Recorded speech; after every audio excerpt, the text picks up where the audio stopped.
Hawaï, l'État américain situé en plein milieu de l'océan Pacifique, connu pour ses plages, ses randonnées, ses points de vue magnifiques, son beau temps, ses volcans et bien d'autres. C'était clairement la destination parfaite pour s'enfuir de l'hiver québécois.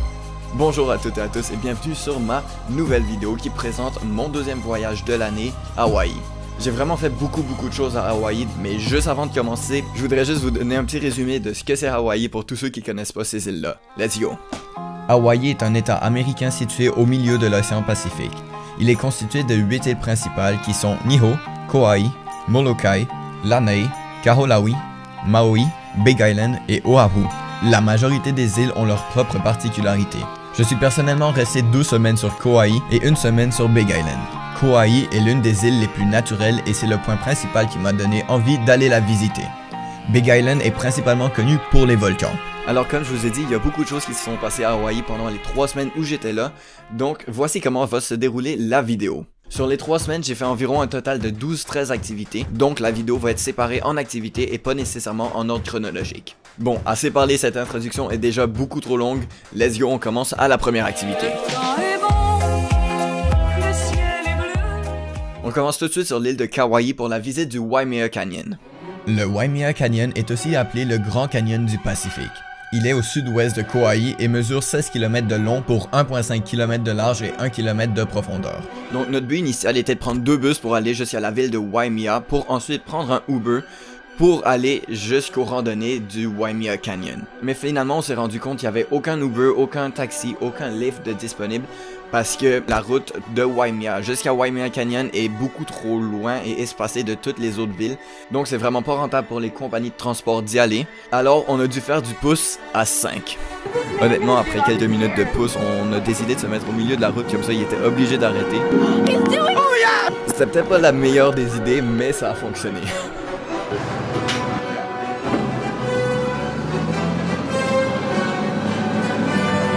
Malgré tout, on a quand même réussi à se rendre au canyon, mais il était trop tard pour faire la randonnée parce que ça nous rajoutait environ 2 heures de randonnée. Et puis ensuite, il fallait retrouver des autostoppeurs pour nous reprendre du canyon et puis nous ramener vers Waimea. Donc on s'était dit que si on le faisait, c'était beaucoup trop risqué et puis on avait beaucoup de chance de juste rester dans le canyon pour toute la nuit. Donc on a pu voir la vue du canyon, mais on n'a pas fait la randonnée. Quand on était au canyon, j'ai eu la bonne idée de proposer d'aller sur un pic de rocher au milieu du canyon pour vraiment avoir une vue panoramique. Mais c'est quand on a commencé à y aller qu'il y a un guide touristique qui nous a dit que c'était clairement la pire idée qu'il a jamais vue de sa vie et puis qu'il n'y a jamais personne qui a fait ça. Donc on a décidé de pas y aller. Mais le guide était quand même très cool et puis il a décidé de nous faire une photo avec un dinosaure. Pour la deuxième activité, je vous emmène vers une randonnée qui s'appelle le Sleeping Giant Trail. Ça s'appelle comme ça parce qu'on peut voir le visage d'un géant soi-disant dans la montagne. Malheureusement, j'ai pas beaucoup de vidéos ou de photos de cette randonnée, mais comme vous pouvez voir sur ces images, il y a quand même une super belle vue rendue en haut de la montagne. Et puis ça valait 100% le coup de faire cette randonnée.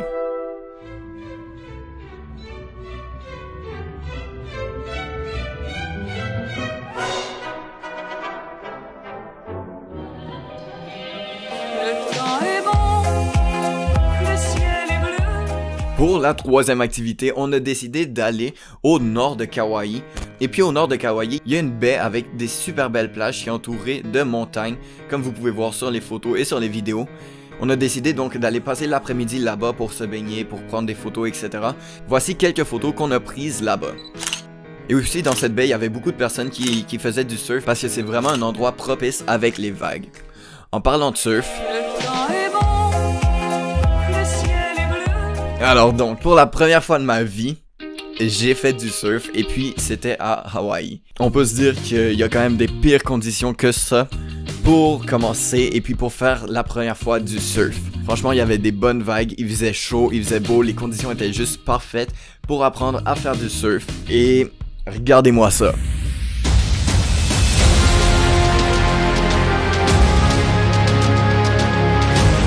Bon, ça c'est un pro. Et puis lui, c'est moi.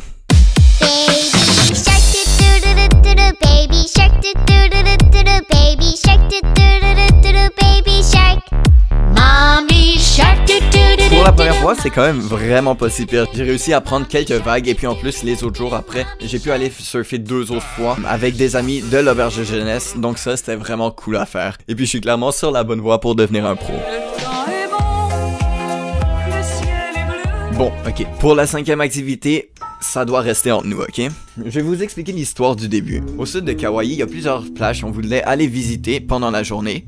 Et puis la première plage qu'on voulait aller visiter s'appelle le Shipwreck Beach. Donc sur le chemin pour y aller, on s'est rendu compte qu'il y avait une zone beaucoup plus fancy, un peu avec un chemin qui s'y rendait. Et puis on s'était dit qu'on allait voir un peu ce que c'était. Et on s'est rendu compte après 1 ou 2 minutes de marche qu'on s'était rendu dans la plage et la piscine privée du Grand Hyatt Resort. Donc en gros, on a regardé les prix sur internet et puis le prix le plus bas par nuit, c'était environ 800 $ US. Donc c'était clairement pas dans nos budgets. On était donc en plein milieu de la plage et de la piscine privée. Alors on a décidé d'en profiter, d'aller se baigner, de prendre des belles photos parce que c'était clairement un des plus beaux paysages qu'on pouvait avoir à ce moment-là de la journée. Il y avait de la plage, il y avait des palmiers, il y avait tout. Comme vous pouvez voir sur les images, donc tout allait bien.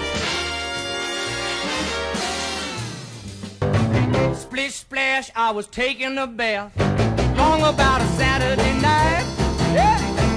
Rubbed up, just relaxing in the tub, thinking everything was alright. Well, I stepped out the tub and put my feet on the floor. I wrapped the towel around me and I opened the door. And then a splish splash, I jumped back in the bath. Well, how was I to know there was a party going on? There was a splishing and a splash.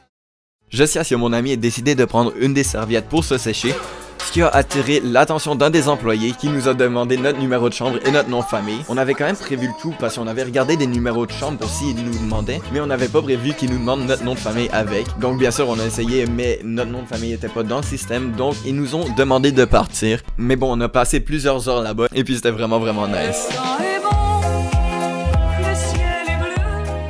Bon, pour l'activité numéro 6, j'ai vraiment pas tant de choses à dire dessus parce que clairement, ce qu'on a fait, c'est on a pris des vélos, on a fait la côte est, nord-sud-est. On a fait la côte est on a fait des vélos et puis on a fait la côte. On a pris des vélos, on a loué des vélos. On a pris des vélos et puis on a roulé une partie de la côte est de l'île, mais j'ai vraiment pas filmé grand-chose. Et puis après ça, on est allé marcher sur quelques roches, sur une plage, quelques rochers, etc. Mais j'ai vraiment pas filmé grand chose, donc voici quelques images. Et puis voici une image d'un vélo. Oh my god, qu'est-ce que je fais de ma vie?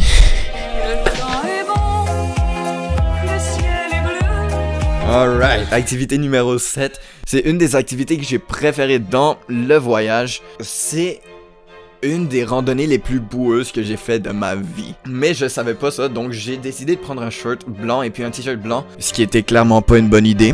Mais bon, c'est pas grave, c'est juste des choses qui arrivent. Donc je vous explique comment ça s'est passé. Alors pour se rendre à la randonnée, il fallait faire environ 45 minutes de kayak. Et puis ensuite, on déposait nos kayaks et puis on commençait la randonnée. On s'est vite aperçu qu'on devait faire la randonnée pieds nus parce que clairement, c'était le meilleur moyen de le faire. Il y avait beaucoup trop de boue comme vous pouvez le voir dans ces images. Mais en vrai, c'était vraiment agréable à faire. Et puis, c'était vraiment unique comme randonnée. J'en ai jamais fait d'aussi boueuse, d'aussi spéciale. Et puis, à la fin d'environ 1 heure de randonnée, il y avait une super grosse cascade dans laquelle on a décidé d'aller se baigner. On est allé derrière la cascade. Et puis, la force de la cascade et puis la force du vent de la cascade était tellement forte qu'on avait de la difficulté à avancer. Il y avait du vent qui nous repoussait. Et puis, il y avait vraiment beaucoup d'eau parce que c'est une cascade.